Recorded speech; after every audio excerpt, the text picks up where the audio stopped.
We are live. Oh, Yeah, we don't have an been a intro. while since we started like this. Like 3 weeks. Oh, did you do? No. I'm talking live for the people. They're used to a lot of pomp and circumstance, a big intro. Yeah. We sing Blind Mike Sunday here. It's very exciting. That song is so good. I actually really Very love catchy. Yeah. Then Casey Day forces Electra to shoehorn some football reference in, and then we're on our way, usually. I love that too, to be honest. Oh, only 191 days till college football season. Until the Oregon Ducks let me Who gives a down shit? again. Yeah. Not your show, jackass. No, he's a lovely man. He does a fine job. But Craig's here, so Hi. Last time Craig was here, things did not go so smoothly. Hey, but I didn't lie about the audio now, did I? No. It was pristine. If you go on Apple and listen, the audio is pristine. That's what people said. People said best audio ever. So we are here. Glad everyone enjoyed the show on Sunday. Seemed like everyone liked it, so that's good.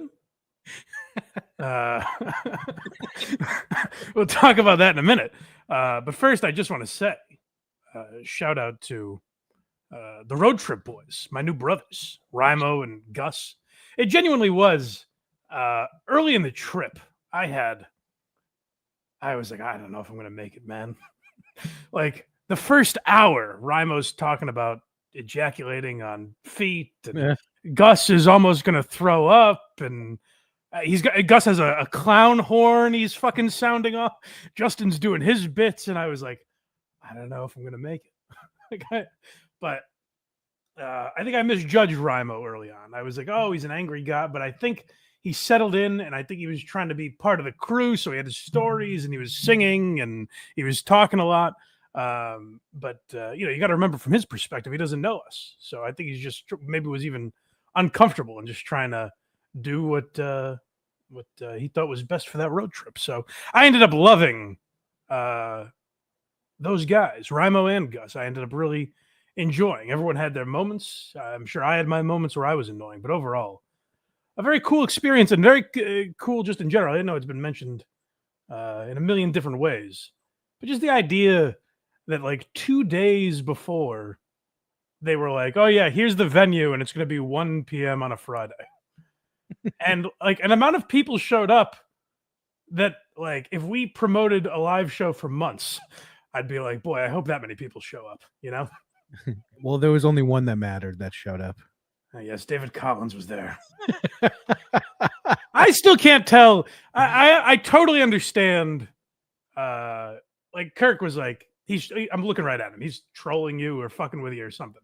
I get looking at him. He's got the glasses and the mustache, and he's got a certain way of talking. Mm-hmm. But I've tried to break this man. And even to the point where like, I gave, not that it's a lot, it's crumbs in the grand scheme of things, but it's all I've got. And I was like, David, take over my channel every week, do whatever you want, whatever. Come on, fill in for me, come on the show, promote, whatever. And then he shows up there and he goes, hey, this guy's been very rude to me and I'd like to talk about it. What do you mean I've been rude to you, goddammit? I mean, Mike's not coming. He would have called. That was very funny. Someone in his chat was like, Mike's in Iowa. And David was like, no, you must be misinformed. He would have called me. But in my mind, I was like, we're going for like a day. I can't hang out with David Collins. What am I going to bother him for? You know, well, you have to assume they're not going to show up and do the courtesy reach out. I should have invited, but then it's not my place. It's not my show to invite people to, you know? You can come watch. Just tell them. Yeah, I suppose I should. We'll have an off mic conversation with Kirk for 5 minutes. I suppose I should have. Yeah. But it was good to see David and finally meet him. Oh, damn it. Is it here? I forgot to wear the gift he gave me. Oh, yes, here it is. And here's the pin that was on it. I should have worn it today. I apologize. But he goes, like a better gift for me. He goes, I know you're a big Shane Gillis fan. I mean, he answered me that. That's very funny. So shout out to David Collins, who did, by the way, if you're worried, if you're like, oh, that's nice of him. He didn't even mention how inconvenient it was to show up there last minute. Oh, he did on the way out. He goes, if you had told me, I wouldn't have had to move my entire schedule around. Sorry, David. Oh, I'm sorry. But shout out to David Collins' 30-minute half-hour show. And shout out to Flop University. I thought the boys did a fine job. Maybe I did them dirty by not explaining what the show was. But here's how you remedy that. You listen to it, and you either go, I'm enjoying this, or it's not for me. It was more that one, unfortunately. It was more, but like, I can't imagine, like, here are the variety of comments you get, and most of them, a couple of the categories, not only am I fine with, I expected. You either get people that make jokes, which is always very funny. They'll goof on the show or whatever. You'll get the people that just go, this sucks, and that's to be expected. Mm-hmm. The ones I don't get are the people that comment like, so without any warning, you just expected me to watch the show? Yeah. And let me address that real quick. I don't expect you to watch right now when I'm on. What the fuck are you talking about? There's no expectation that you watch. I expect everyone to watch. Well, then take it up with Craig. Yeah. and the without any warning, which I don't know what that means. You definitely gave the heads up. I said it on this show multiple weeks. I've said it on Kirk's show fairly frequently. I think I even said it on Who Are These Socials, that I'll be away. Flop University's filling in for me. Short of getting all of you guys in a group text with me and going, hey, gang, everyone cool with this? And if it's not 100%, then I'll change what I do. But, like, you're under no. That's the only one that bothers me is, like, the people that feel they're owed something. Like, hey, you didn't check in with me before you did something? The last time you haven't done this in so long. The last time you did that was like 2 years ago when Hackrad and I interviewed David. No, David Collins. Oh, that's right. Who I've been very rude to. Yeah, filled in for me. That's right. And you listen, like, I'm a little surprised Bobby didn't like do a couple things related to the show, but I also told them do whatever you want.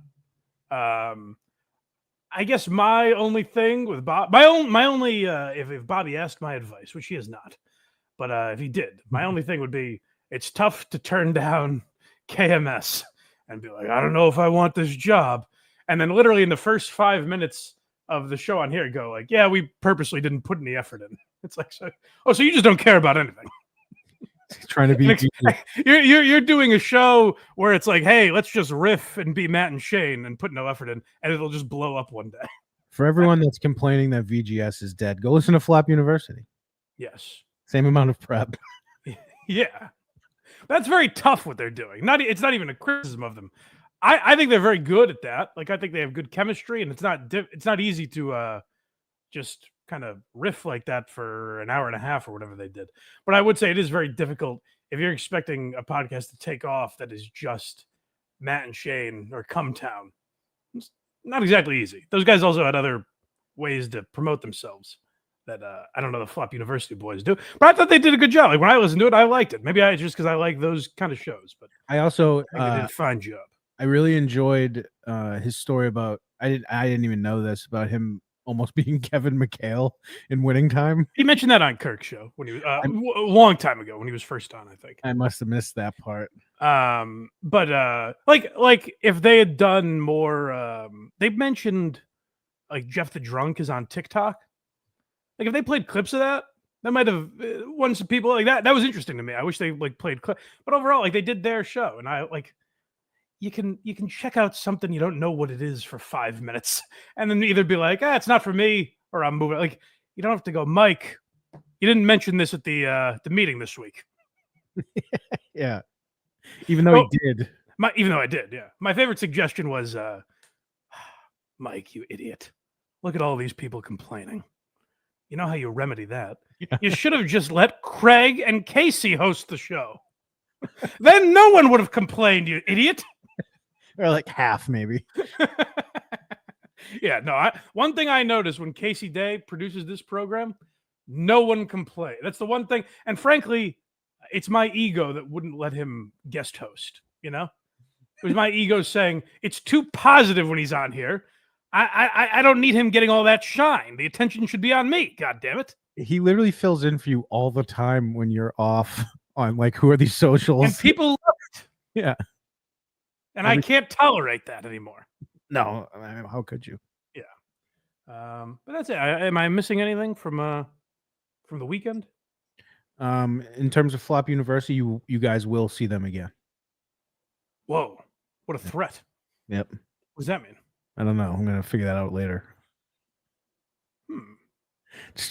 Just drop a nugget. See what they come up with. You know. Well, I mean, that's the only thing I probably should have done is had like Bobby on and be like, "Hey, let's talk about fucking Genie Fenderson or something," you know? Yeah. But live and learn, I suppose. People, big fans, it seemed like. So go check them out. Flop University. I like those boys, and I thought they did a fine job. But what you should check out is blindmike.net. Enough of this. What is clear that you love and have no problems with is when I'm here. So if you want to support me, go to blindmike.net. I gave out because I was not doing the show while it was live. So at the beginning, I just said, "Hey, you know what? Here's some free memberships, gang." I saw that. I paid myself for memberships. Is there a way we can do that I'm not bleeding money? Because I would do that more often. That's a question for Hack Ride. He knows YouTube like the back of his hand. Casey Day, get on that. Can we just give out memberships whenever we want? Because I don't care if they're all members for a free trial month. I would give it to everyone. But it doesn't. I lost money on that deal, so it doesn't make a lot of sense. You just paid YouTube to run your show. I paid myself and lost 30% of it to YouTube. But yeah, if you are a member on Patreon or YouTube, you get early access and bonus content. You can watch Norm Macdonald on Dennis Miller's show, is the most recent Why You Laughing. We had Christian Blatt on for that. One of our subjects today is a future Why You Laughing. Craig and I recorded Bill Burr Let It Go, a full review of his 2010 special, Let It Go. Mm-hmm. It'll be interesting. I think this will be a nice juxtapose, as they say. What we say today versus what we say when that comes out on Friday. Yeah, I was feeling good about Bill Burr again, getting to watch Let It Go, one of my favorites. We're going to have one of our famous arguments, you and I. Yep. Oh, this is another, speaking of comments, there was one that I really like. I think you'll appreciate this based on the last time we talked about Burr. Mm-hmm. We talked about, I can't think of what it was last week. Some subject. I can't remember what we got into that had anything to do with politics. But whatever it was, someone left a comment and goes, "I'm sick of Mike pandering to his MAGA bros." I was like, yeah, go read the fucking Bill Burr comments. That's what everyone thinks of me. Absolutely. What's MAGA? By the way, speaking of Craig and the MAGA boys, that Sydney Sweeney thing felt a little like it felt like bad batting practice, where they're like, "We haven't done one of these in a while. We're mad at Sydney Sweeney," and the left was like, she's a racist," and the right was like, "Oh, you're crazy." It felt like a Jake Paul fight where you're like, "This doesn't feel legitimate. Something's going on here." I think the left's losing it. Are they really?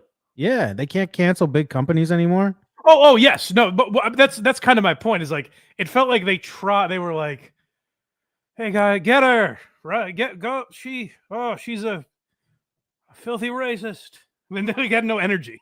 Yeah, and it came out that she's a registered Republican, and there's videos of her shooting guns, and they still couldn't do it. They're like, right? Don't we hate that? Isn't she bad? Isn't she fucking hot? And you guys were like, "Do we even swing back on this? I don't know what to do here." They don't even seem into it. Well, the big thing was it's like she has great genes. Like we all get the pun, and you know the next one is going to. They were mad about a pun. They were mad about a pun, and you know the next American Eagle ad was going to be like Serena Williams in the same fucking thing. That she has great genes, which is the play is that her pants are awesome. You know what I mean? So that's my pandering to the right for the morning before we get into more subjects. But yeah, blindmike.net.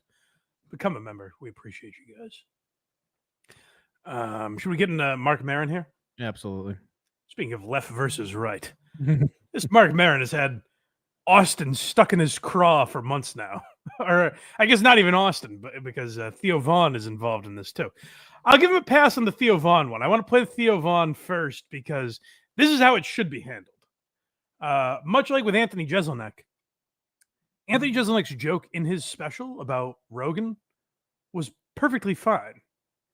I didn't see anyone that had a problem with it. I didn't even say anyone would react to it other than Legion of Skanks, who played it with the intention of like, let's see what this asshole's saying. And they ended up laughing and being like, he's funny. God, we can't even shit on him.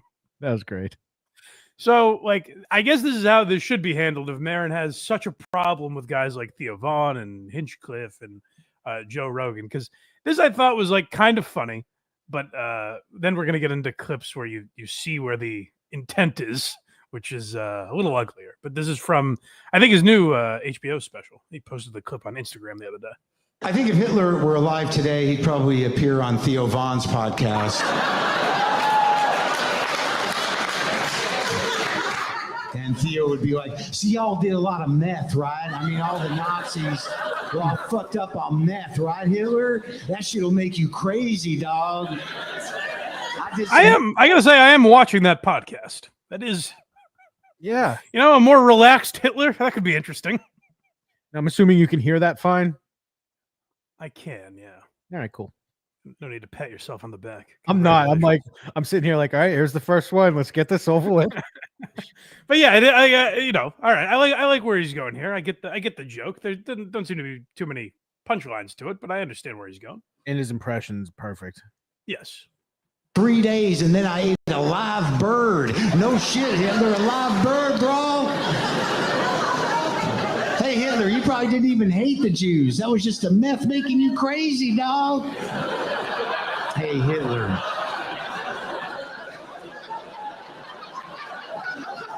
Do you want to apologize to all the Jews right now on my show? No? I get it. Like, that's kind of funny. You can tell he's got a real bee in his bonnet about these big podcasters, but like, that's his creative outlet. That's how he gets that message across. Now we all know what he thinks about these guys. Seems good enough for me, right? Mm-hmm. Enough said. But this angry, bitter guy has gone on every platform that will have him. Actually, there are some that are probably willing to have him that he's afraid to go on. But pretty much every platform that'll open their doors to him, he will go on, and he has the same. I just started he was on Soder this week. The first thing out of his mouth is the same joke we've heard about every podcast now is just guys sitting in a room talking about the last time they shit their pants. He said that on every podcast he goes on. He's criticized the podcasting landscape, how he contributed to it, and he regrets what he did, and all this stuff. But the real source of this anger is that Joe Rogan got $250 million from Spotify, and he just can't let that go. It's exhausting. Not once, but twice, Mike. He's so angry about it. So he's on with Bad Friends, Bobby Lee and Andrew Santino. And again, like he to be fair, they bring up Rogan, but like 3 times he's like, back to Rogan. He's like, I'm not done with this guy. I think we probably all owe it to Tom Green. Yeah, we do. Actually. I did Tom. Yeah, right. Tom was first with the video. Shout out to Tom Green. Yeah. But yeah, who doesn't get nearly enough credit for starting podcasting, basically. There's a Why You Laughing episode about that. Shout out to Tom Green. Yeah, I think Rogan's the only one that actually does give him credit. and Marc Maron now.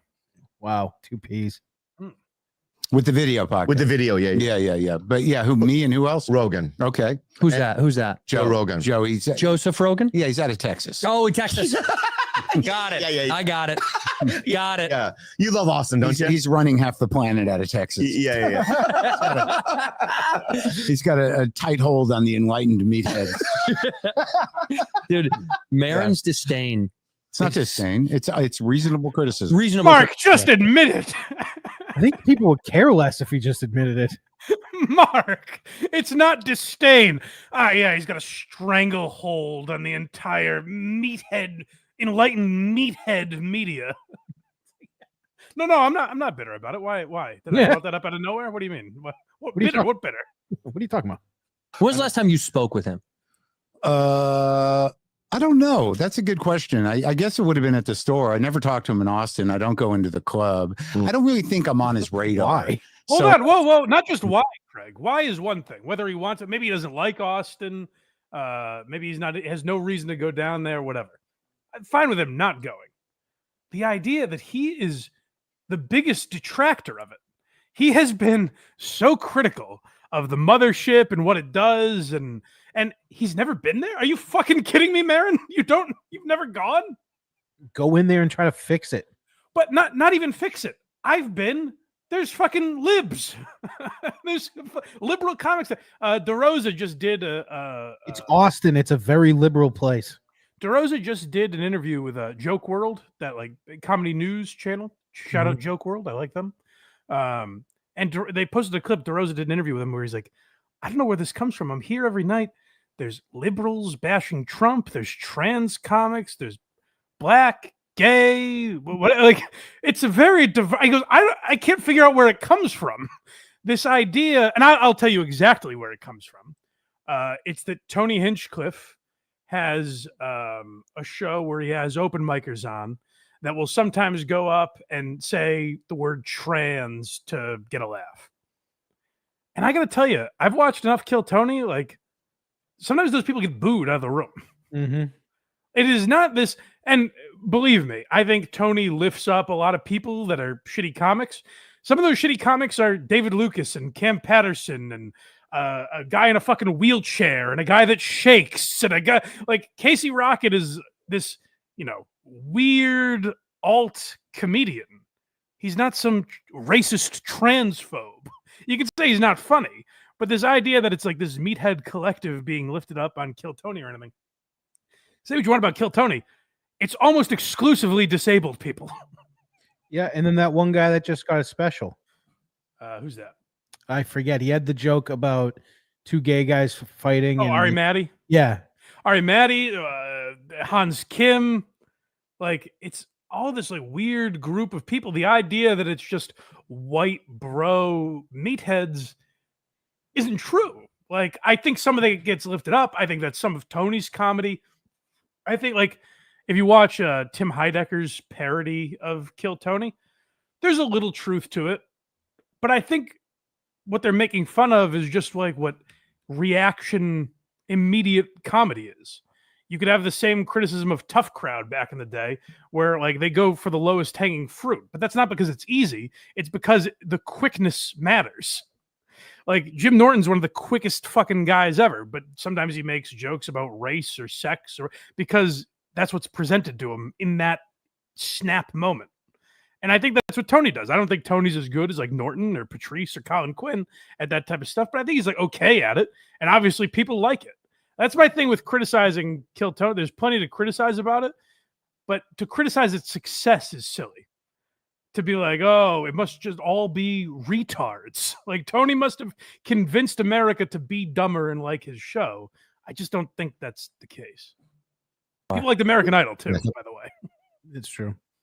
Yeah, something tells me you are. I don't, it's weird that you get lumped into a certain thing. And maybe it's my assumption that, his army of healthy fellas. But who is that?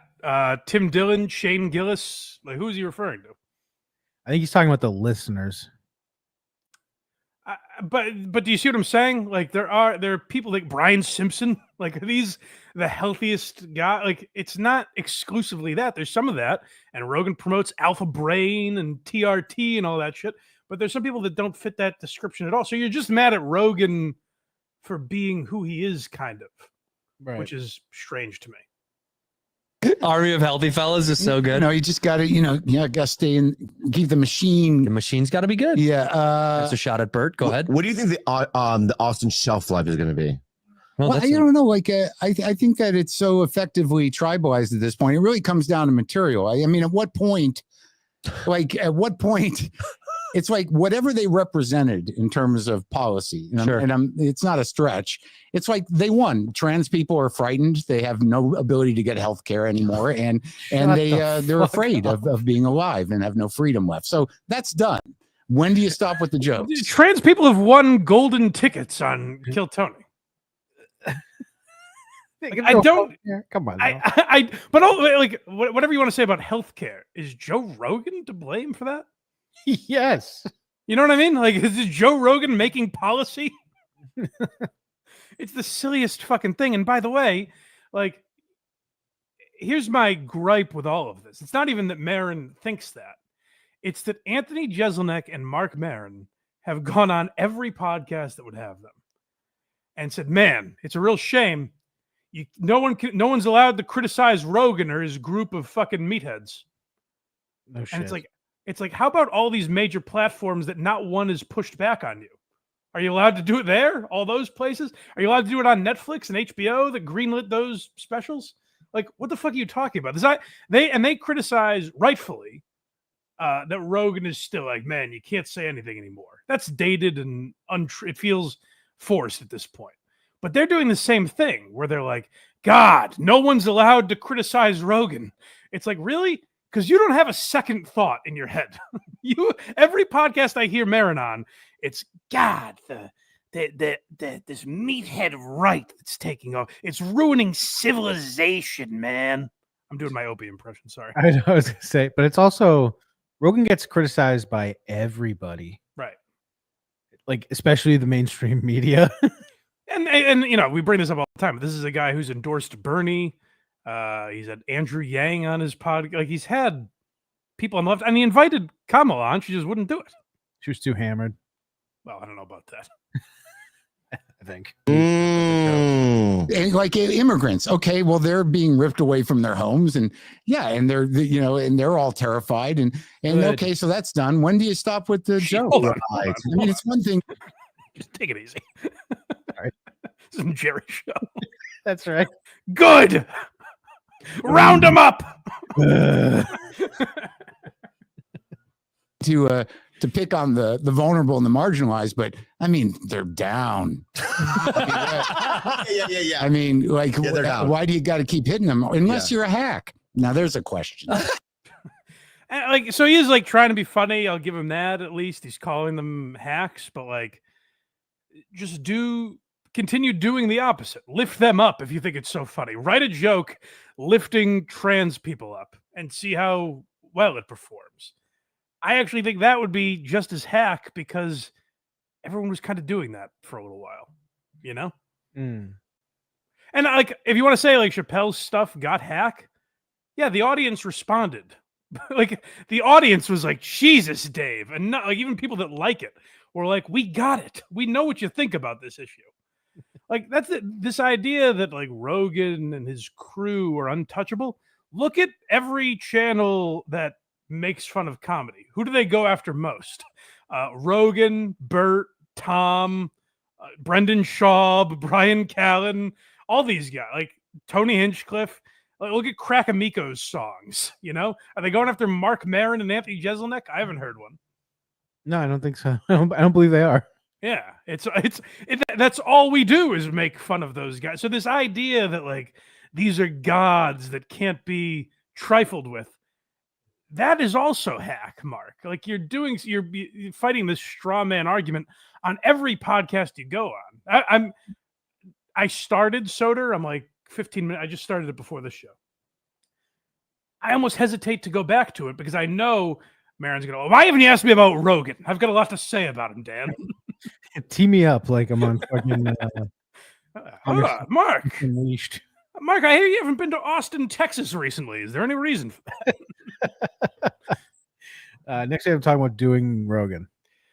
So this, to me, is just a cowardly argument. Like, if you have all these problems with him, and by the way, you're so much smarter than him. Like, Maron and Jeselnik actually are these enlightened, like he's mocking these enlightened meatheads or whatever. So they could pretty easily put Rogan in his place, I think. So why haven't they? I don't know the last time I talked to Joe. People for a while were like, why don't you go on Joe's show? And my answer to that is like, why? Why? Right. Well, it doesn't service you. Well, no, I don't need him. And also there's no way for me to like, what am I going to talk to him about? Well, I'll tell you, hold on. I'll answer both questions. Why? It seems to be something you're very interested in. You have toured the country and mentioned him everywhere. That's why. For years, he's been doing Instagram lives where he stares into the camera and says Joe Rogan and Dave Chappelle are ruining comedy. There's no jokes to it. He's just like he's angry about it. He's very bitter about it. That's why you would have that conversation. It's the same reason you did your podcast, Mark, to unburden yourself from these grudges. Like, it's amazing. He had this really interesting concept where he would have people on that he had beef with over the years and that he's offended and he was bitter towards and angry and insulted. Louis. And he would have, He did one with Louis. Did one with Louis. He did one with Dane Cook. He's done a million of them. Where like these people he looked down at and insulted and was rude to over the years, he'd have them on and they'd hash it out. And now he's like, there's this guy that I hate that I'm always rude to. Why would I podcast with him?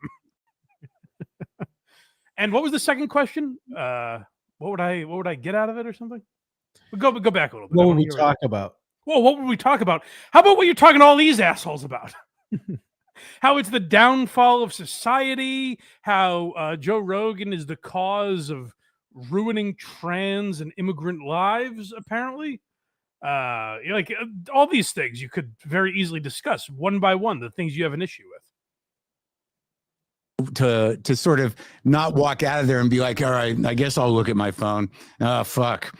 How long is this going to go on for? Right. But it's like Martin Luther King and Malcolm X made me meeting at one point. Don't you think? Let's go historical with it. Say it again. Malcolm X and Martin Luther King meeting. They met at one point. Yeah. Well, that's right. And pioneers of the civil rights movement. Which one is Malcolm X and which one's Martin Luther King? Martin Luther King. I don't really think that's not Martin Luther. The analogy doesn't work. No. He's so bad analogies. Let him keep going with this. It's going to get funnier as it goes on. Yeah. Okay. Let me go with more analogies. He's like, this is if Hitler's and Goebbels had to hang out off the work site. Why one of those is right. Yeah. So, why talk to him, Maron? Because you think he's Hitler. Try and stop Hitler. Why would I talk to him? Also, I'll have this throwaway line where I refer to him as Hitler. He's unbelievable. It's so. And here's the thing: is like I'll say the same thing I said about Jeselnik. I like Maron, and I think he's funny. I'm sure we'll get a bunch of comments just like we did with Jeselnik, where it's like he's not even a real comedian. He used to be funny 15 years ago, whatever. Like, I like Maron. I think he's funny, but this is exhausting. Either piss or get off the pot. Shit or get off the pot. Piss. For real. What am I, a lady? Yeah. Should have get off the pot here, Maron. Piss. Either stop talking about it, get over it, or fucking confront the guy. Don't do this thing where you go around the country, touring the countryside, going, I don't like Joe Rogan. Everybody, Joe Rogan's ruining the nation. Have you talked to Joe? Why would I? No. This one's Real Reason. Yeah, so this is what it all boils down to. It's actually got maybe it doesn't even have anything to do with the Spotify deal, but it's got nothing to do with their politics or anything else. It is it's recess. It's schoolyard bullshit, as Maron explains here. But you do have to understand something. I have known Joe since he started. Yeah. I mean, literally since he first set foot on stage. In Boston, I was there. Boston. Yeah. Yeah. And I remember my initial issues where there was another guy, Kevin Flynn, who's out of the game. And he was like a soccer jock. And at that time, Joe was like a regional kickboxing champion. And my initial reaction was like, what are these guys doing here? This isn't for them. It's like Louis once said to me years ago when Jay Moore started in New York when he was like 17.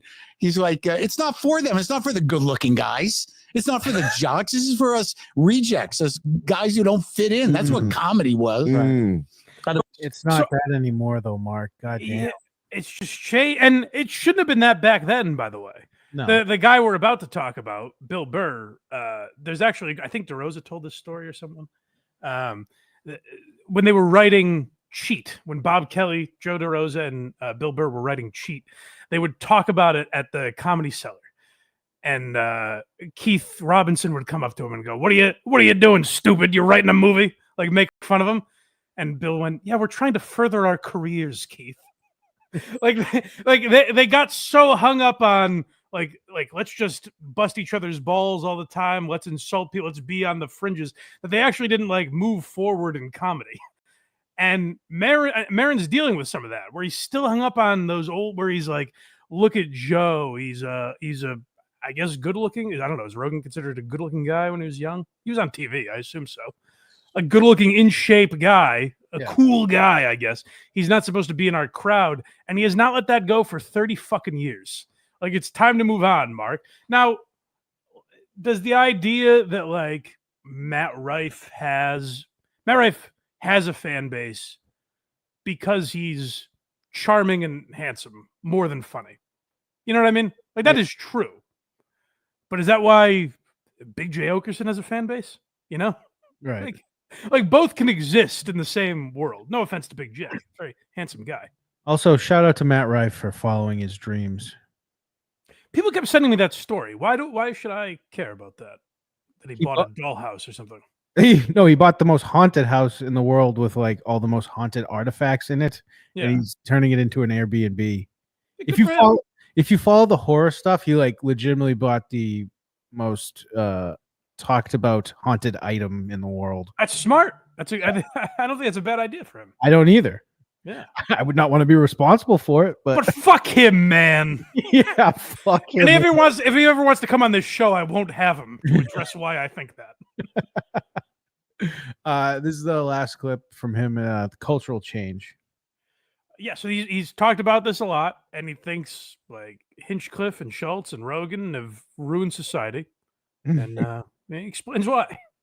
Joe, the thing with Joe, is I don't know that we have about because they moved on.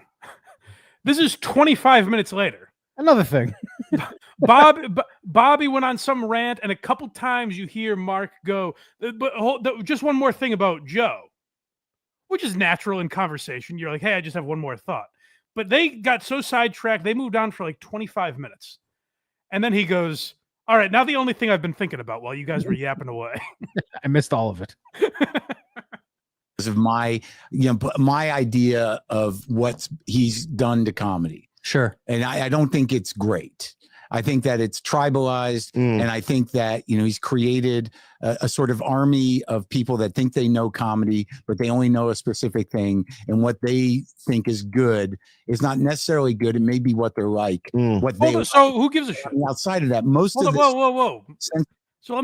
So Joe Rogan will talk about guys and be like, he fucking murdered Joey Diaz, destroyed last night.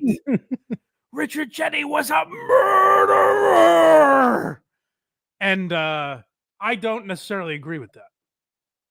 So what? What?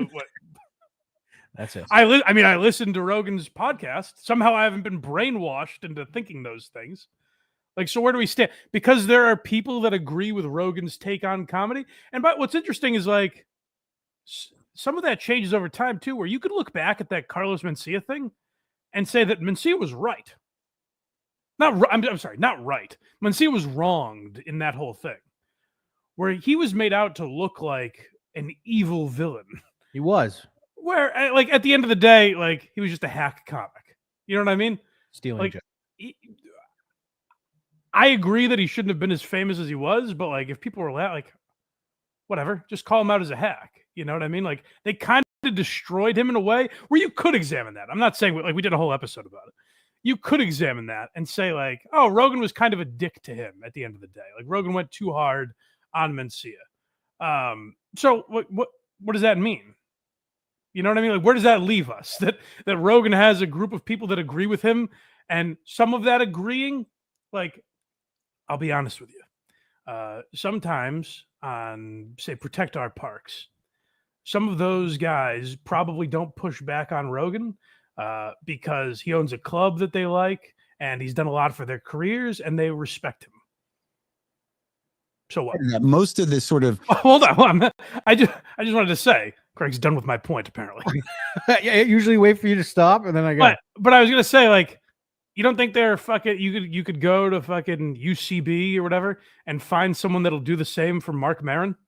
Whatever you say, Mr. Maron. Absolutely. Oh, they're rounding up immigrants. You said it, Mr. Maron. Like, you don't think there are ball washers for Marc Maron, who's extremely successful? So that's ridiculous. It doesn't. I don't know what this tribalized thing means that he's talking about. Well, I think he's got them all because he hasn't changed his tune. He certainly hasn't. He must have them around in some capacity. I would think, yeah. I would think all the people that he has on his podcast and that he appears on, that no one challenges him on this. I think he has his tribe as well, you know? weirdos that we all grew up with in comedy have been sort of pushed aside, and the space for them has become limited. And it's a little. But there was a time though that alt comedy was the not all. As he's talking to a 5'1" Korean in a very, very redheaded individual. It's all about the good-looking guys now, right, guys? By the way, who are both like friendly with Rogan and have Yes. been on his show. Yes. Comedy. I'm not even talking about the alt people. Okay. I'm talking about just like interesting stand-ups. Right. You know, weirdos. Yeah. Like And Brent then- Weinbach has a great special. Sure. I think he's so weird. Joe Mandy. Yeah, Joe Mandy. You yeah, know, that's and right. now it's like kind of this, you know, there's this cultural idea of what comedy is. Yeah, like world. good-looking guys like Brian Holtzman, who closes out the mothership every night, or like Ron White, who's just an Adonis. I was just gonna say Brian Regan. these really handsome, or even like in fucking New York, like Joe List, who's doing very well. Shane is probably the most successful comedian. Mhm. Does anyone look at him and go, "My God, the good-looking guys get all the breaks"? No, they in fact call him retarded. Yes, they All the say time. he's a fat retard, and Yeah. somehow he's made it to the top. Yeah. And I understand I get your perspective. Yeah. Is there a world where both these things exist and it doesn't Well, they fucking do. matter? They Well, do. so this is what I always say. Like, I get that you don't like that world. That's part of why I love you, because you're like, fuck that, and you'll shit on it. And that's what's great about There's comedy. some good comics in there, and there's a lot of middle section. There's a lot. I believe that we all exist in the same. And it doesn't world. matter, is my point. I get why you. It's not all on him. No, You no, know, no. the culture has changed, Right. And in you know, and I don't necessarily think for the better, but That's big of him to admit it's not all Joe's fault, at least. I will give him credit for this. You usually hear these rants about like Trump, and it's like, at least he's the president. Right. You know what I mean? At least he deserves to be the target of some of that. Mark is targeting a podcaster, and he's like, he's ruined society. We have some super chats here. Well, my final take is, Mark, let it go, or go on the guy's podcast. How great would that be if Rogan was Maron's last guest on that podcast? That would have been exactly how it should have gone out, Mike. Yeah, like if Maron has that problem, how about the final beef?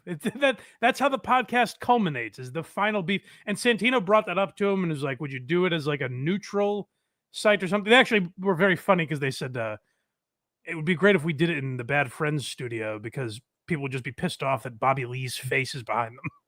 Yeah. But like they should have it out before Maron ends that podcast. I don't know if Joe would do it, but you know. I think he would, because it wouldn't be necessarily good for him, but I think it would probably be good for comedy in general. Joe makes little side comments that you can tell the Maron bugs him. I don't blame him. Like, what is He's like, this fucking guy is going around bashing me all over the place. And Santino even hinted to that, because Maron goes, I don't even know if I'm on his radar, or like if he notices that I'm talking about him. And Santino goes, I think he notices. Yeah. Santino's like buddies with him, so I think he has some insight. I think you might know. Yeah, I think he's aware. Ben S, $5. Found you via Who Are These Socials and have been binging old eps, especially Aaron and Woke Dad. Oh, thank you, buddy. Doing great work. So put this towards the $1 billion goal. That's very kind of you. Thank you. Hug a postal worker today. Yes. That means- Wes Little, $4.99. Finally getting to catch a live show. Mike, you look stunning. Craig, you are also on screen. Oh, are you wearing the glasses today? Of course. Yeah, good. My camera's a little glitchy. Craig thinks you look so cool. And I feel like I just like can't give in now. Wow. Do you wear those like in public? No, So it's just a special treat for us. it sits right next to my shit like your thick boy hat. Oh, good. I by the way, while we're doing super chats here, I just want to warn everyone. The schedule, Craig and I have to work out a time where you can help me set up my studio in the next few weeks, if that's possible. Yes. We'll figure that out offline, but I just wanted to warn everyone because I know I have to confer with you people. Schedule may be a little in flux. We don't know when shows are going to be the next few weeks. We don't know if I'll have a home. So things are going on that are kind of out of my control. So we'll do our best to be on a regular schedule, but either way, we'll be doing shows. I just don't always know when. We should be live this Sunday, no doubt, though. With Casey Day. That's right. Dominic, $2. Interesting takeover. Love the show. I think he was talking about Flop University. Flop University, yeah. I imagine the silent majority was either like, hey, I like these guys, or like, whatever. You know? Oh, at least they tried. Yeah. Hack Ride Studios, $2. 17 days and 22 hours till college football. Yes. It's important you guys all know. I know the whole time you're watching me, you're like, when's he going to give us the football update? I come bucket, $2. It's not Sunday. Stop the stream. Oh shit! Craig fooled me. We didn't ask actually. Damn it! To everyone. That's true. I didn't text the group chat. So you guys cool with Tuesday afternoon? I know it's a little weird, but. And Dawn Fried Chicken, $4.99. Craig, you really need to stop talking about the age of consent problem on the Jerry Callahan show. We get it. You're exhausting. Is that what that has turned into? You just ranting about that? Yeah, totally. I had a feeling. Exhausting. Yeah. Where would you like to go next, sir? Oh, we'll talk about Craig's favorite subject. And that would be Mr. Bill Burr. We've done this show, Craig and I, for almost 5. We're closing in on 5 years. Wow. That's crazy. We should throw a big anniversary show. And in that time, in that 5 years, Craig has sent me one topic over and over again. And it's Bill Burr's a fucking lib. So he did it again this week. Craig sent me, he's like, he's on fucking Vulture. You got to see this piece of shit, this cuck. And I said, all right, let me check it out. And again, hey guys, trigger warning. I don't want to trigger any of you with my Bill Burr take. I don't get it. I don't think the guy has changed that much. And we're gonna examine why. Craig is gonna tell me why I'm a liberal pussy, but we'll play these clips and you can try and explain it to me. So because he never took a side. That's why he changed. He just joked about everybody. I think that's what he's doing now. If you listen to him, you can find the quotes on Twitter, which you did to me. You're like, look at this.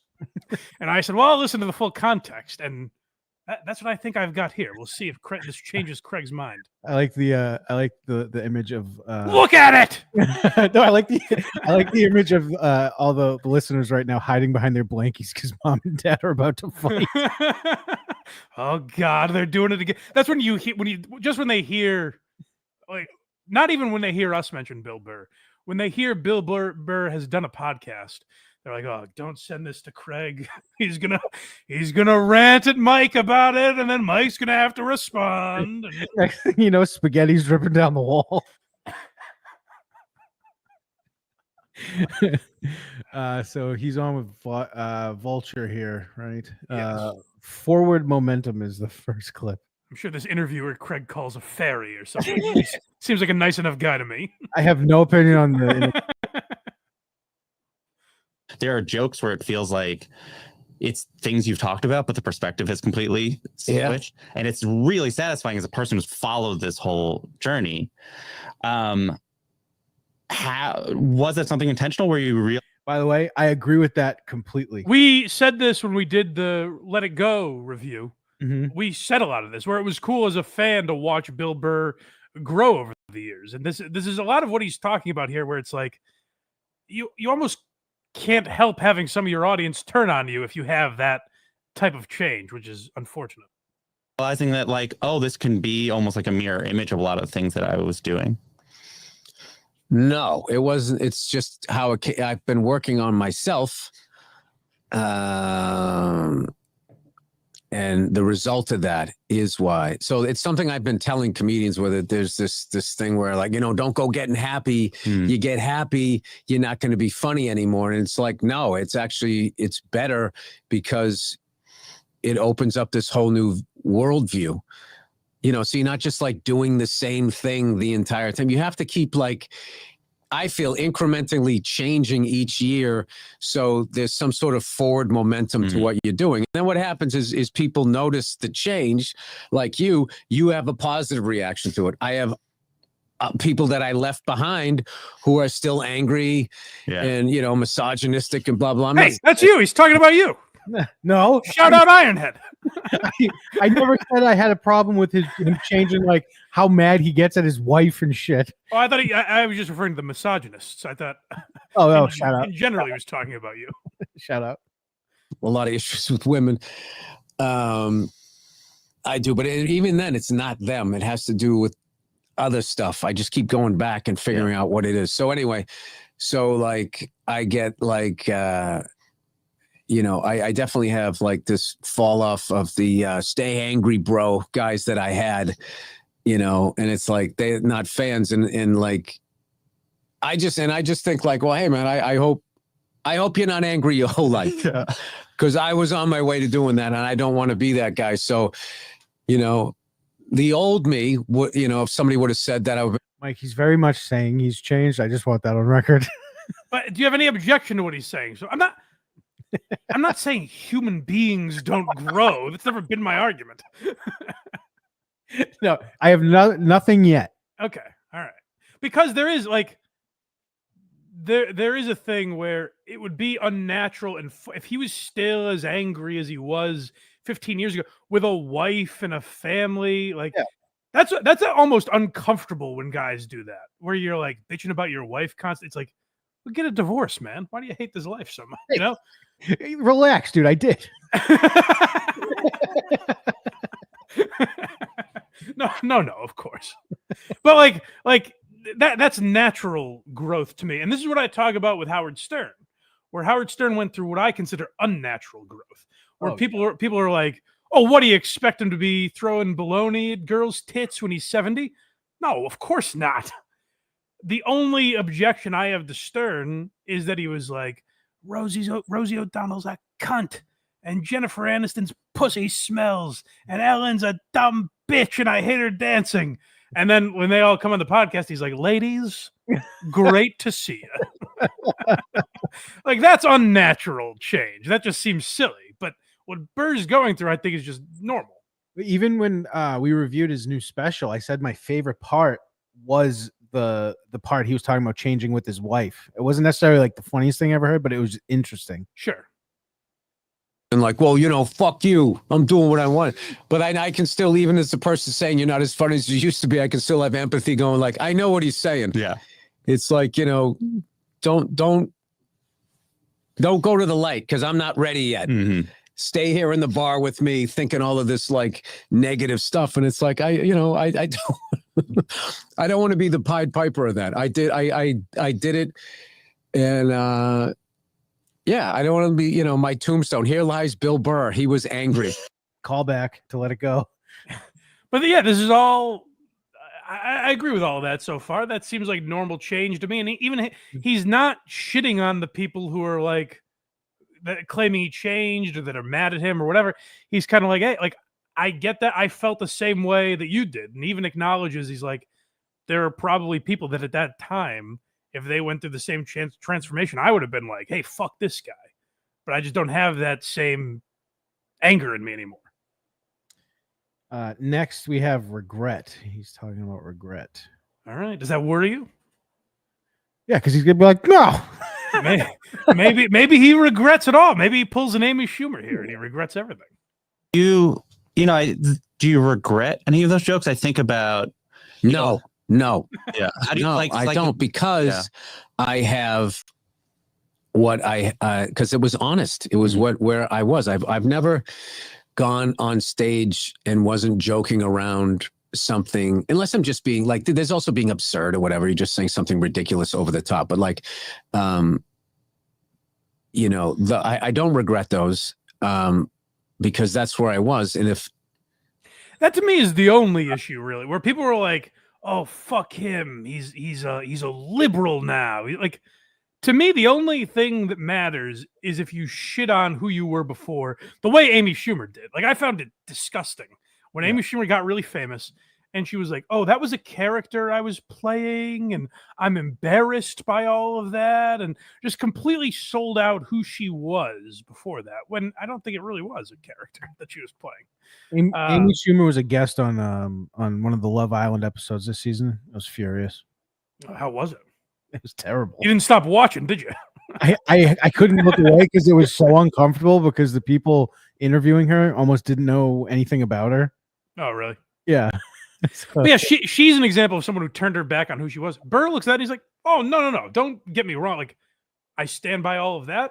And now I'm 10, 15 years older and I stand by what I do now." Like, that to me is all you have to do. The only, I mean, I'm pretty sure we get into it in this, but like the shit that I can't stand from him is him preaching why, you know, certain ideas are better than others and being completely stupid about it. Well, I think he has his reasons. I'll be curious. You have not heard this interview, right? You just saw the quotes from it or whatever? Yeah, I just my final straw was like Final straw. When I'm just like, dude, I like Craig going up to Bill and going, "Bill, this is the final straw. You know what? You've done one too many. You've gone too far, pal." No, the Luigi Mangione shit. Yeah. Like, I was expecting him to make like a joke about it, like when he's like free Luigi, then make a joke or whatever.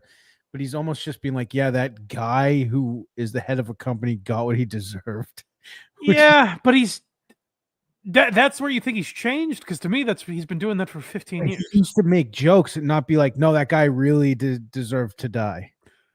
I guess, but he is on a talk show. Whereas, like, if he did a special where he just stood there and said, "Free Luigi, next topic," I'd be like, well, that's a little odd. Well, it's kind of like what he does. I mean, he used to be up there with Norm, I thought, on his guest appearances on the late shows. I thought he was he was good on Conan. He would just be like the ranting guy. Yeah. He'd make jokes out of everything rather than being like, here's my political agenda. That's fair. I didn't do that, then what you're seeing me do now wouldn't have like this nice arc to it. Yeah. And it's like, I feel like somebody who came up like I did can watch the whole thing and see a way out, hopefully, because, you know, the things that happen to you when you're a kid can really, you know, adversely affect the one life you have to live. And then the worst part is, you know, you think, well, I'm not as bad as what happened to me, but you don't understand, like, and your idea of where the middle is, I would say like that's going on with politics right now, where it got so fucking before crazy. he gets into this, you do forget, in the last special he put out, he kind of just casually admits he was molested and then moves on. Yeah, that was very strange. Never been brought up again. I don't know if it was a joke. It was by his dad, right? Oh, please, nope. Well, no, just for legal reasons. I have no idea if that's true or not. Sorry. I don't know. There was like two different weird jokes, and I think you're conflating that with the Billy Corgan thing. No, not that. I thought he was molested or something, but he also said, like, which was the most I've ever heard him talk about his dad, that there was something happened when he was young with him. That was... Well, maybe before we know, let's not get too specific. No, I'm not saying it was that. I'm not saying it was that anymore. I did jump the gun. Sorry, Bill. Jesus Christ. What's going on now? Someone go watch that special and get back to me what I'm talking about. Yeah, I don't think he says that, but on the right feels like the middle, and it's like, no, it's just boiling water on the other side. We need to. I cut that one funny. It's all right. So suspicious editing happening here with Craig. I think I cut his argument too late. Like, it was going to sound like it's continuing. Next, we have Worldview. Okay. So this is so far no problems yet. No. Okay. Craig sent me a quote from this podcast. I said, "Look at it, read it." Well, we'll get into worldview in the rest of these clips. So far, he has no problem. We'll see. My worldview is like it's apolitical and it's trying. Horse shit. Calm down. Hear him out. Jesus. You know that's not true. You have to know this. I don't know that. Oh my god. I agree with his explanation, but you have to understand, people do this to me. Like, people are like, "Oh, what you're doing right now." People will do that. They'll say, "I'm a liberal" based on this conversation, or whatever it was we were talking about a few weeks ago. People say I'm some MAGA guy. So I have zero problem with what he's saying here, that he's apolitical. He's not he's not apolitical. Well, let's hear him out. It seems like you have an open mind, which is good. Together, I'm trying to do the opposite of what's going on out there, because it's really disturbing to me that like states don't like states. Like, this is feeling like we're going to have a civil war if we're not careful here. And like when I was growing up, everybody hated the Russians. Now people hate California or Florida or New York or Texas. And it's like, guys, same team. You're on the same team. People can have different opinions. I agree with that. Okay. He's not apolitical. What do you think? He's a big Kamala guy? Yeah. You do? Yeah. Has he said that? Yeah, basically. Where? Don't basically me. Find where he said he voted for Kamala and supports her. So I guarantee that's out there. Oh, go find it. Let me see here. Don't guarantee it. Tell me. I don't listen to his show anymore. Craig's guarantee is valueless to me. Try Bill Burr in presidential endorsement. Let's see. Because this is the problem. You can't just go, "Oh, well, he's a big Kamala guy." Why? Because he doesn't like Trump? Yeah. That's why? Well, I know he's like, I think, you know what? I might be thinking. We're going to sit here until you find who he voted for. I might be thinking of Biden. Admit you were wrong, or we'll sit here until you find his voting record. I was wrong on that.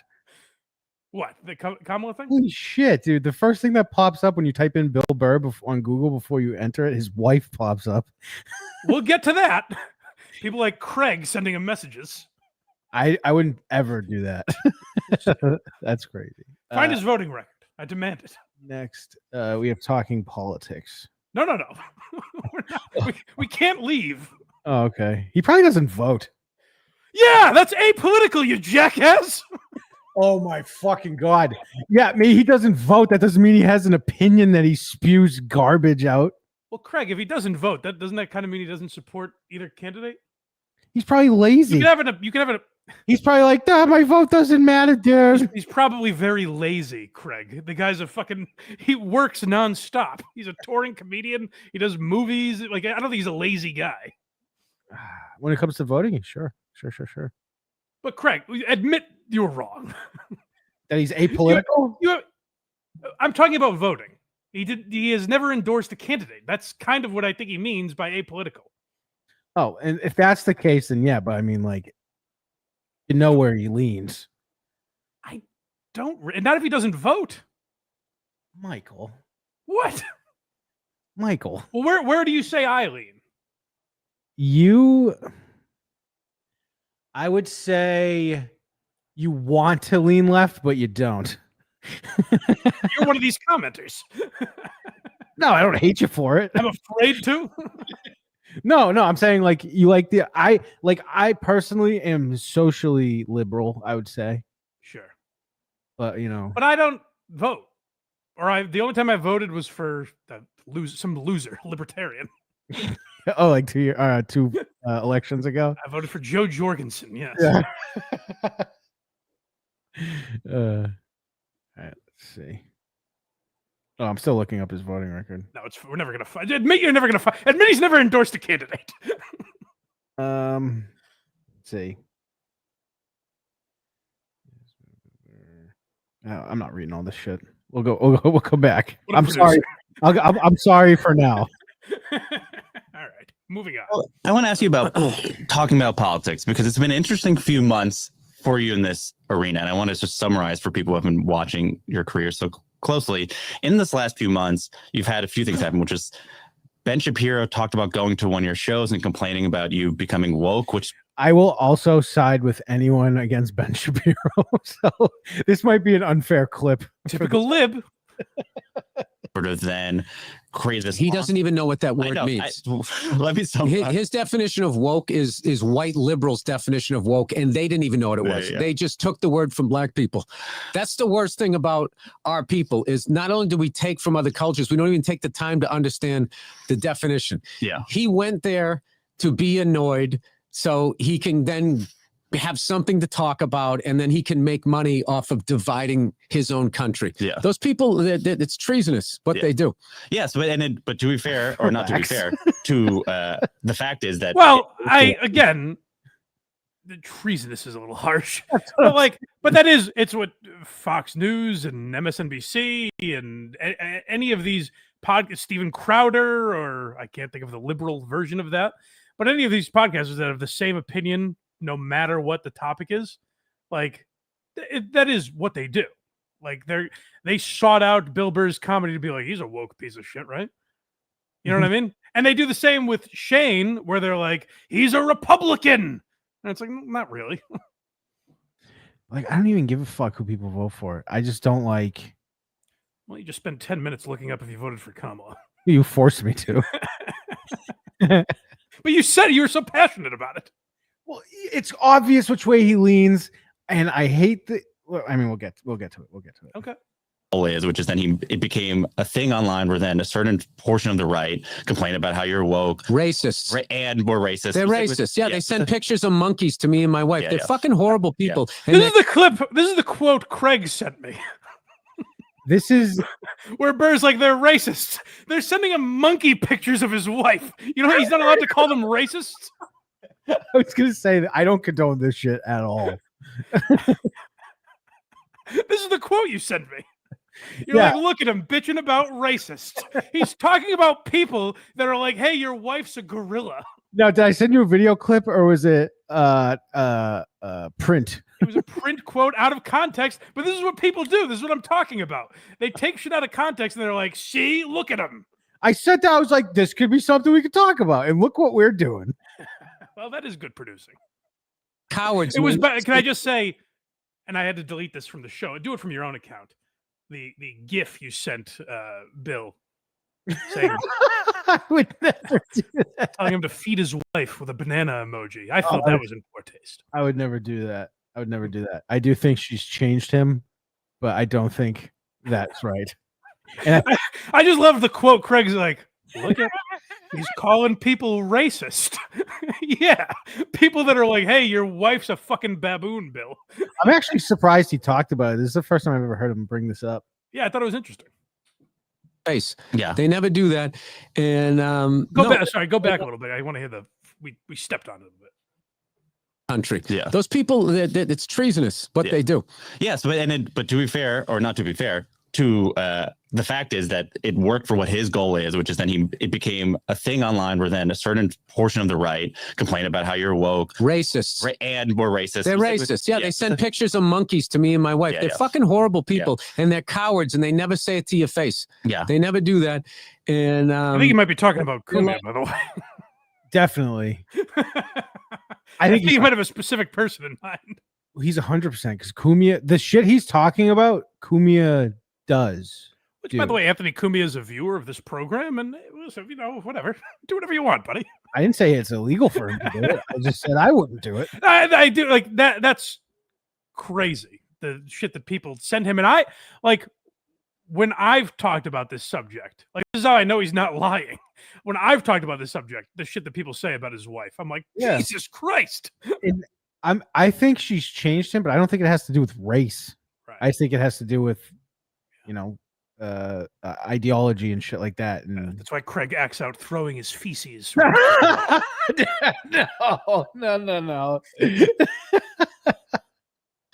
Look, dude, there's an ugliness that's out there right now where, there's certain podcasts out there that if you're a racist, if you're an anti-Semite, if you're a psycho-nationalist and you want a softball interview, there's podcasts out there where you can, and they will laugh at your fucking bad jokes and just give you this pass. This is all too meta. And this is where, this is where if he was specific, Craig might have a tough blow for me to recover from. Because if I don't know who he's talking about. You know what I mean? Maybe he's just talking about Cumia or guys like that. But if he's talking about like Rogan and these shows that he went on where he was friends with them, if all of a sudden he's referring to them in that way, that would surprise, and that would be something where I'm like, okay, that's very different. I think he is. Did he go on Rogan to promote his latest special? No. I did find that unusual. Yeah. No, so that's where you might have, but he's never come out and bashed them. He won't. He always kind of keeps shit to himself. But at the end of the day, do you have a problem with a guy who like privately thinks like, oh, I don't really like what Rogan's doing? You know what I mean? Like he's not doing the Maron thing and going, he's ruining society. But what is Rogan doing? But we don't know that. That's my thing is we don't know if he's talking about Rogan or not. I mean, it's kind of obvious judging. He's gone on there to promote every single. It does seem like it, yeah. And all of a sudden he fucking endorses Trump, and he's gone. You know what I mean? And that's where you might have me. And that's where I don't like is like Bill's always a guy who's, and maybe it's the arguing he's trying to get rid of or whatever. But if he agrees that, I'll say the same thing I said about Maron. If he disagrees that strongly with Rogan, he should go on and talk about and tell Joe why what he's doing is wrong if Bill believes that, because Bill's actually a guy that could get through to Rogan. Like it seems like Rogan respects him, and I think if Bill made good points, Joe would be like, okay, that's interesting, Yeah, their last few like interactions, like that New Year, was it New Year's? That thing was they had like weird energy on that, or no, election night. Yeah, election night was weird energy, and it's kind of all gone downhill from there. I don't know. It's very strange. Yeah, that might be where you have. If he was specific, you might have had me there. Like, there's a really ugly thing that's going on out there, and it's the kind of things we've already seen this, and we've seen what it does to a nation, and it's not the way to go. It's not the way to go. So, and then at the same time, you're talking about billionaires, you're talking about stuff like this, and people on the left have been really embracing you, and they're sharing your videos. No, that's not true, dude. Certain parts that's of the not left. true. That's not true. That is true. Well, it's true that people on the left are embracing it, but I think he's saying, and now I'm interpreting for him, but like, I think he's saying like that's not who I'm playing towards either. Like I'm not seeking them out and hoping they suddenly become fans of mine. He might not. I don't even disagree with that. Does that clip continue? Because he. Oh yeah. Okay, he explains it. I'm not saying like what you're saying is not even true. Yeah. He might not be in his head playing to them, but he clearly is. Let's see what he says about it. Certain portions of the not left. True. And certain portions of the right. Sure. There's common sense on both sides. Sure. But we keep doing this shit. Where it's like, oh, the right's all fucking racist, and the left is some of the most fucking. Most of the left feels like if they have a black friend, they don't have issues. Okay, I'm out of that. Yes, I'm out of that, and so I don't want to hear left and right crap. They're all fucking nuts. That fucking shit post Me Too, where it went from people shouldn't sexually assault people, absolutely, to I don't like what you're talking about in your act, was fucking nuts. Yep. It was McCarthyism on the left. And now you've gone to the other side on the right. And the left was so fucked up, the right, the psycho right thinks that they're in the middle, and they're not. They're out of their fucking minds. And I travel, dude, and I'm telling you, people who lean right and lean left are chill. And we're just sitting in the middle like, when is everybody going to fucking calm the fuck down? When is this going to go back to, like live and let live? Sure. So, and there's way more of that. And I have people from construction workers to fucking, hairy leg chicks with nose rings going, hey, I like what you're saying out there about these billionaires. Because that is the fucking problem. Yes. And the other problem is that people make it like it's political. Like if you vote for this colored tie, these billionaires are somehow going to grow a heart. And it's just not the case. It isn't. That sounds like the same. If anything, you want to accuse him of being repetitive. It sounds like the same shit he was saying back when I would listen to his podcast all the time. I would take this and be like, I agree. This is what I'm expecting from him. Is what he just said. I Right, so what- think. But he said it last week. He didn't say it 8 years ago. No, I know. But I'm saying what I think has been happening is a publicist or someone's like, dude, you gotta fucking chill out. I don't know. But I'm telling you, and I'm not some like biased guy. I'm telling you, I haven't heard anything different than this. I don't know what the example is where he's crazy. Like the guy blurted out the F word in his special and just said "Me Too" went too far. I don't think that's a guy pandering to the left. These are selective clips. You son of a bitch. These are selective clips. Well, select your own clips next time. I will. Like This is the last clip from him. It's misunderstood. Well, I agree, Bill. You are misunderstood by racists like this guy.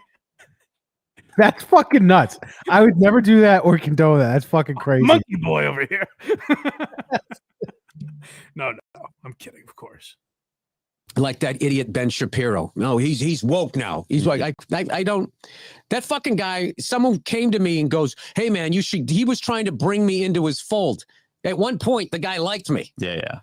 You know, and then when I didn't, then all of a sudden I'm a fucking asshole. I mean, I'm supposed to look at that guy like he's an adult. Do you feel misunderstood if people take you words one way or the other? No, I'm not I'm deliberately misunderstood. Got it. So Yeah. people are like, it's like a catcher trying to make a ball a strike. So they try to, and everyone does it. It's not just people with radio shows and podcasts. It's like fans do it. Like one of the funniest things ever is so many of my bits are online, which is great promotion to sell tickets.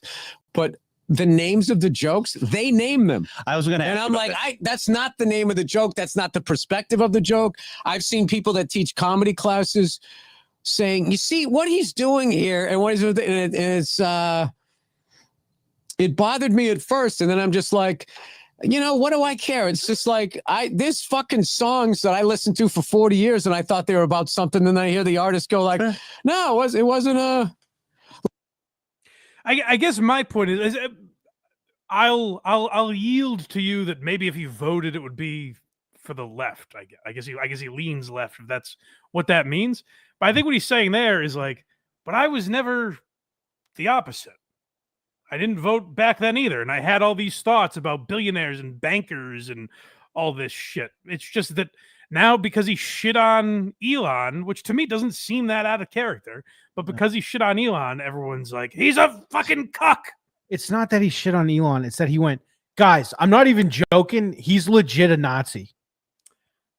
Again, I'd have to look at that quote, but I'll fucking repull them. I listened to him a bunch. I'm like, well, that couldn't be what he means. He's like, no, he's up there Sig Heiling like a fucking Nazi. He's a Nazi. What was he doing? He was doing the thing everyone does. I'm not even arguing with you. That is an odd. It was an odd hand gesture. You know who did it right after? Cory Booker, AOC. You all, when you go to a crowd, you grab your chest and you like, my heart goes out to you, or thank you. You put your hand up and you wave to them. I think AOC's a Nazi. What do you think about that? Well, that's the point. No, they're all Nazis. No, none of them are fucking Nazis. I don't know. I don't know what we solved here, but Craig made me look at that interview, and I think I did. I think you did too. Unscathed. I assume the comments are wildly disagreeing with me, right? No, actually, I think I'm catching most of the heat on this one. Yes. Finally one for the good guys. Us libs. You guys Craig's saying I'm too much of a coward to vote for.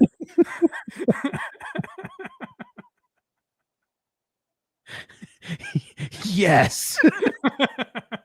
No, we have a super chat. What does this scoundrel say? Matthew Rowley, $5. Wow. That fantastic show on Sunday, and now a ton of Bill quote, millionaires like me are fine, but billionaires are evil. Burr, fantastic. That's a good point. Yes, it is. Millionaires complaining about billionaires is a little silly, but Yeah, that's the whole fucking Bernie Sanders playbook. But he was doing that when he was not rich, I guess. Right. So Right. I mean, obviously he's donating all his money to everyone to help him out, and well, it's a different discussion. still sleeping on his futon. I don't think he's ever advocated for that. But No. Shall we get to the Opster? This will be quick. We just have a couple clips of Opie, just because I saw that. I think the last time we spoke, Craig, we Yep. talked about Hero's Ear. Opie, Yes. Opie Yes. was suffering from a case of Hero's Ear, where he went into the water to save children, and the side effect was that he had a terrible earache from that. Swimmer's ear because he was a hero. That's right. What it was. So the ramifications of that have been palpable around greater the Hamptons and greater Long Island, I would say, because Opie is getting recognized nonstop. People are like, "Are you that hero?" So he's going to tell us about what a struggle his life has been since this newfound. It's a rebirth, really. Opie's always talked about reinventing himself. He went from music jock to shock jock to hero. Do you think he walks down the beach with a boombox blasting that Foo Fighter song? Hero. I need a hero. He's got a playlist. The other storyline this summer. Well, listen, he hesitates to even mention it. He's like, jeez, I hate to even go there, but I guess I'll bring up my heroics if I have to. I said everyone's talking about it. I guess I'll address it. I said I wouldn't do this again, but here we go. He's like Christian Bale in The Dark Knight Rises. He doesn't even want to come out of his house. he's just like, wife. Dog. You're officially looking at a hero.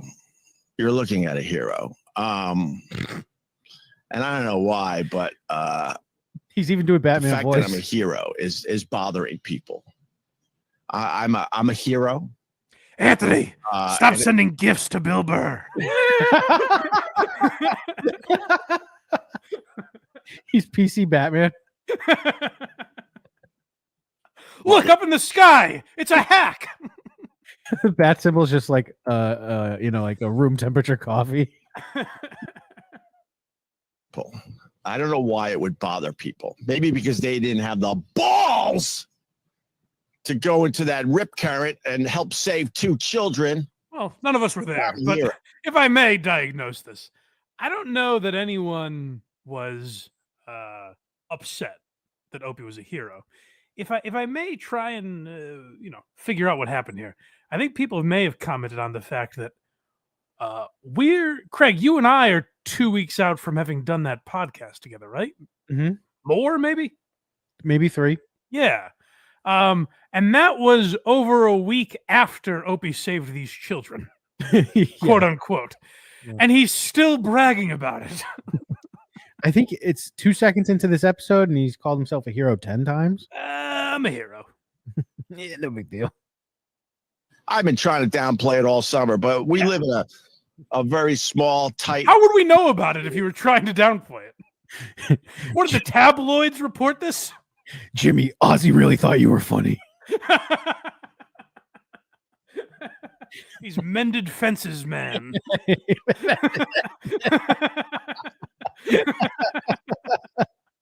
Hey, we got E-Rock, I was hard on you. E-Rock, it was all for content. You're actually looking pretty slim. We all got guns. We all got crazy security. We all know each other. You know what a security are? This and this. That's all he needs. In the breaststroke. Literally stopping on the beach going, "Are you the one?" I'm like, "Yes, I am. Yes, I am." That's right. I'm Opie from Opie. He almost said Opie and Anthony there. Are you the one that does those annoying voices out on the beach at 6 a.m.? Could you stop? You're waking me up. Yeah, they go to say that. Are you the one that's they're gonna go say up all morning annoying all of us? And he's like, yes, I'm that hero. Are you the one that pronounces AC funny for no reason? Is that you? I just want everyone to know Opie's video is choppy. It's not mine. Definitely. It sounds and the sound will be crisp. Does it sound like shit? No, it sounds fine. Oh, okay. Anthony, I sort of remember that show. No, are you the one that jumped into the riptide to save those kids? I was like, yes, I am. And the story is just growing now. And I'm at this point, I'm like, I'm good. I'm There gonna he go is. with it. That's Greg Hughes, the lifesaver. It's a bird. It's a plane. It's mended fences, man. Citizens, it's safe to go back in the water. Greg Hughes is here. Opie's fighting a shark. I like the idea that he breaks into like Howard's house with Artie Lang and gets them to talk. And it didn't hurt that the mom of the two kids, she walked by our little area about a week ago to tell my kids and my wife that I'm a hero, that I saved her daughter's life. This is coming weeks later. This woman is spreading the word for a month. He's a hero. Hear ye, hear ye. Greg Hughes is a hero. News travels slow down there in the Hamptons. Sure does. Who was in deep trouble in the riptide. He turns out to be a huge old Opie and Anthony fan. When he used to drive down to Baltimore to see his now wife. They've been what? Is that the Destroyer? Oh, I mean, obviously that's his superhero name. Not anymore, citizen. You know, I get that a lot. Those days are behind me. What did she say? Opie, why did you save me? Just doing my civic duty. Just protecting the good people of the Hamptons. Years. 28 years. So, the story, just briefly, don't worry, briefly. It was rough waters out here. I kind of called my kids in a little bit. I'm like, you guys got to watch out. I don't like what's going on out there. He's now Aquaman. He can talk to the ocean. You guys can't go out there. Hold on 1 second, son. All right, it's safe. Today, and I see these two kids, I don't know, about 100 yards down the beach, whatever, 50, 100, I don't know. It doesn't matter to me. I can leap it in a single bound. In 4 seconds, I'll get you to England. Yeah. And I see they're trying to, get in, and then I see the father run to the shoreline. I'm like, oh shit, there's a situation here. So I beelined to the kids. I yelled at the son because he was the first one I got to hold. Hey, idiot! Why are you yelling at the son? Is he yelling at the son or his son? Swim much, loser? What are you yelling at this poor boy? He's just gonna start like naming people that have died famously that way. He's gonna be like, "You're gonna Ryan Mallett yourself." Poor Malcolm Jamal Warner. Yeah. He's like 14 years old. He ain't holding some stranger's hand, but he did for a second, and then he's like, "Wow, this is to fuck." save his life, he would be gay. That's pretty progressive, this kid. I like the idea of Opie saving those kids while he's holding their hands. He's going, ew, ew, ew. I'm saving homos.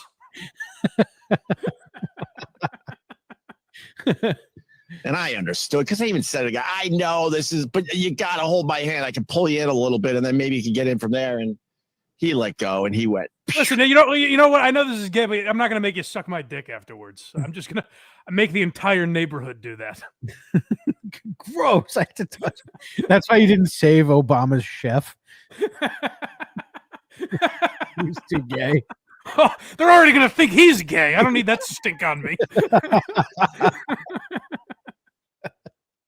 And then the father jumped in and went after his son because he saw now at this point that I had his daughter. She's thanking me. Thank you so much. Thank you. And I'm holding on her. I do like how he's mocking a family for their kid being safe. Oh, he does more mocking, but good. The little girl's looking up. What's your name, mister? Just call me the Destroyer. He flies away. He swims kind of away. He dog paddles a little further away. Man, we can still see you. I know he saved these kids, but there's no way he looked cool doing it. I don't know that he saved these kids. By the way, it's entire. He No, told Mike, us. a lot He of told a people story are, where. Go ahead. a lot of people are recognizing him, so obviously he did it. Well, that's all definitely true.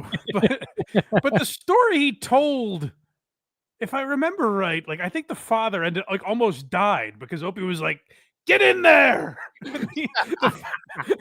the father almost got pulled in. What are you gonna do? Something? So I'm holding her stable so she doesn't go out in the riptide. And then I'm elevating her legs. He's just doing things that don't matter. He's playing catch with her with that sticky Velcro paddle thing on the. So I'm applying pressure on the wound. It's like, no, that's not this. this is the short version of the story. And I was like, thank God, because in my head, I'm like, when do I let go? When do I let go? We all think, when do we let go? I will say, when you get to the shore, idiot. When can I drop this kid? Cramping everyone's gonna think I'm gay if I touch the boy. They're gonna think I'm a pedophile if I touch the girl. Because I got 2 kids and a wife. So you know I ain't gay. Well, they're the type of people that are going to take care of my family for the rest of their lives because I sacrificed mine to save your kid. I don't know if you're. What an asshole. What a hero. He's a hero that gives you some Jew guilt when he helps you. I haven't watched the new Superman movie. Is there a scene where Superman is like, I don't know, who's going to take care of Lois Lane if something happens to me? What if something happens to me? Who's going to protect the neighborhood then? Those type of people. And as I'm holding on, keeping her steady, the lifeguards came and at that point they did all the heavy lifting. And I got into shore and I certainly helped with the yellow rope because one of the lifeguards was having a tough time because the father. Opie will throw someone under the bus faster than a speeding bullet. So far, who's caught shrapnel here? The kids, the dad, and the lifeguard. And he talks about how he didn't want to help because he has a family. I'm gonna get all wet. I got an ear infection. Himself, let's just put it that way. And then he was on the side of the. There's a reason why I'm giving you the backstory, okay? And then the father was on the shoreline for about 20 minutes. Like a pussy. He looked like he he looked like he was close to dying. It took about 20 to 30 minutes before he was a little bitch, unlike me. He didn't look like he was a hero. He's watching 2 of his sub 5-year-old kids drown, and he's not stoic. By the way, how is Opie watching all of this unfold if he's saving the children? He's just like he's out there just like backstroking, like huffing and puffing. That's one of his great superpowers. He can very quickly scan the beach to look who's a pussy. He didn't save the kids or grab them until people were watching. All right, who do I insult when this is all over? Wow, wow, wow, wow, wow, wow, wow, wow. I like the idea that he could have saved them, but no one was watching yet. So he had to wait like George leaving a tip. Yeah. He had to wait for there to be a crowd. Please, Mr. Hughes. I'm drowning. All right, 1 second. And now. Fox News isn't here yet. Opie Smollett says Dr. Opie keeps seaweed on him until the police arrive. He was breathing in sync. Wait a second.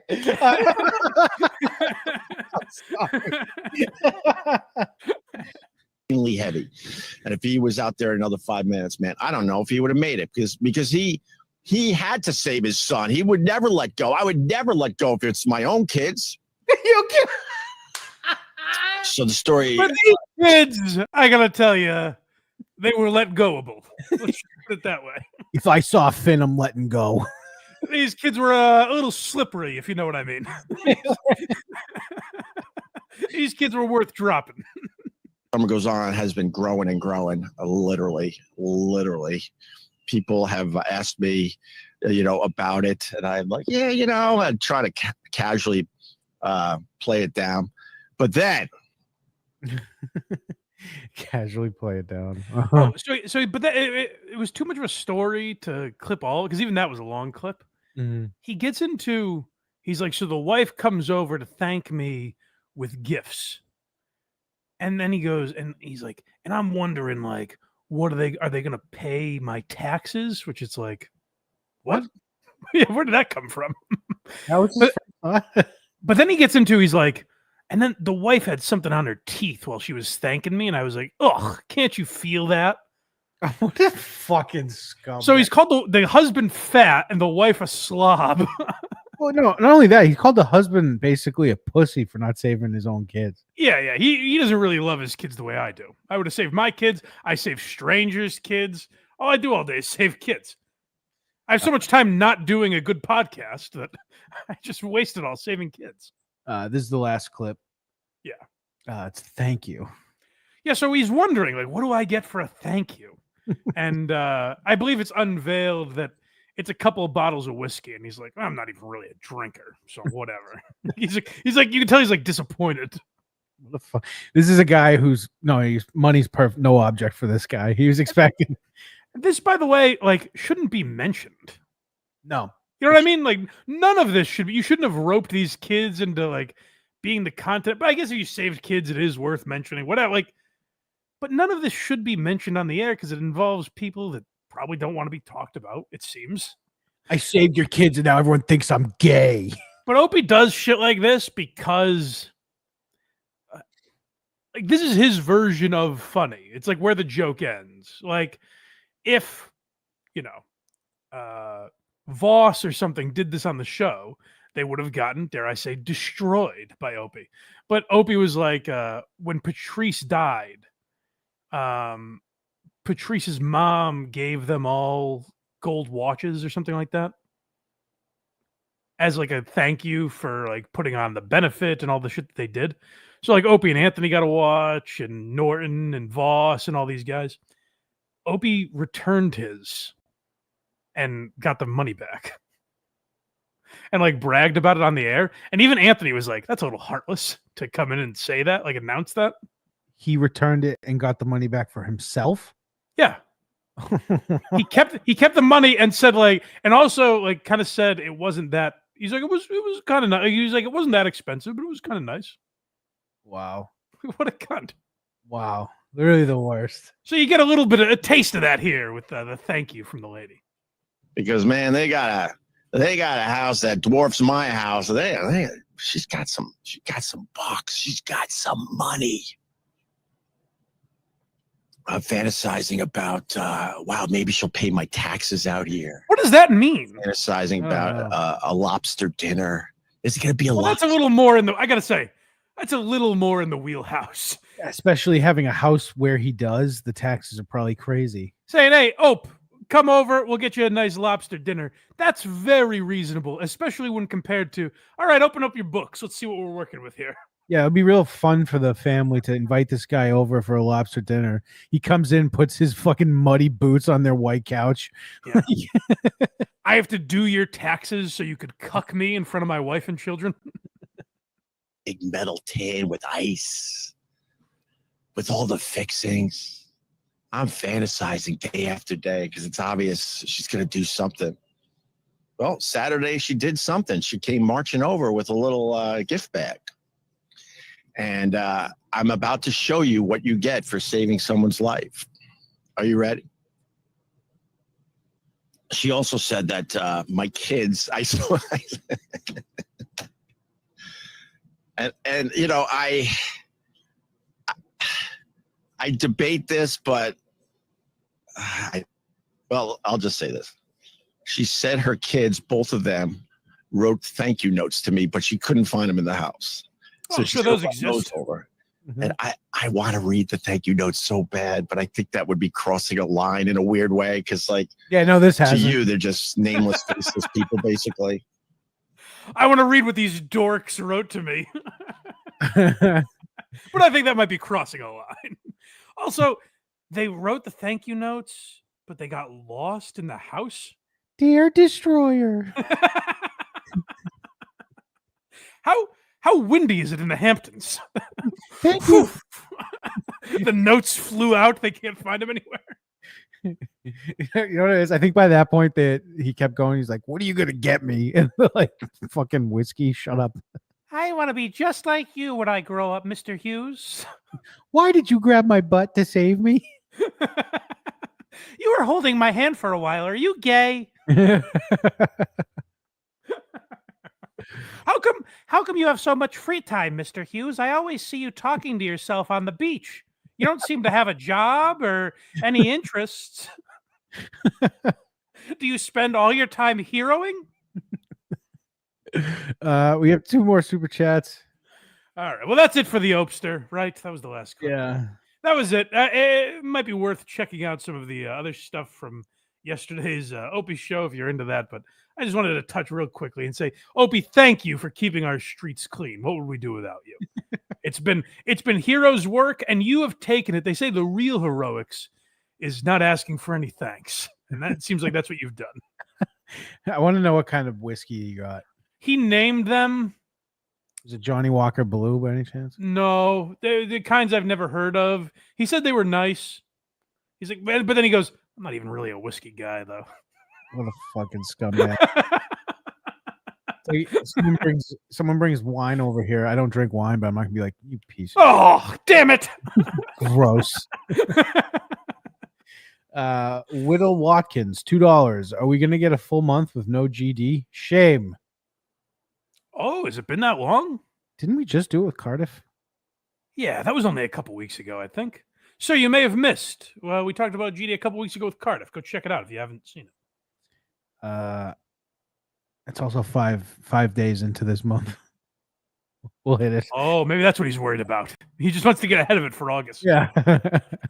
I come buckets $2. Craig's jealous that Opie legally touched the 5-year-old. No. Craig is always saving lives. He goes to water parks instead of beaches. But look out, you're drowning. Like, what? It's a lazy river. like the idea that Opie saves the kids while like, you know, filming like he does on the streets of New York. He should wear his GoPro, yeah. I gotta make sure not to get it wet. Come over here, you piece of shit. Opie seems like the kind of guy that would make his kid go out into the riptide in order to save him for a viral video. 100%. 100%. Pretend you don't know me. All right, that's it. That's it. All right, gang. Well, thank you for joining us on a Tuesday.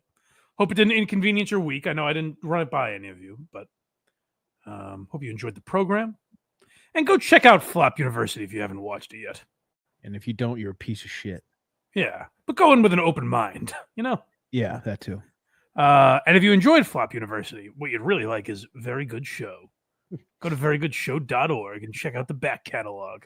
I don't know if it still exists. It's always up in the air. Not right now. All right. It'll be back, I'm sure. Sometime. Yeah, so keep an eye out for that. Go to verygoodshow.org. Support Hack Ride and Electric. Go to hackridestudios.com. Hack Ride will be with me Sunday, I presume. Yep. And become a member for as little as $5 a month on YouTube or Patreon. Those links are blindmike.net, as well as the links for wherever you get our podcast. Apple, Spotify, YouTube. If you're watching live on YouTube, which usually you can do every Sunday at 10 a.m., like, subscribe, comment. It helps more people find the show. We appreciate you guys. Appreciate you guys watching on a Tuesday and not regularly scheduled episode. And I guess that's it. We'll talk to you next time.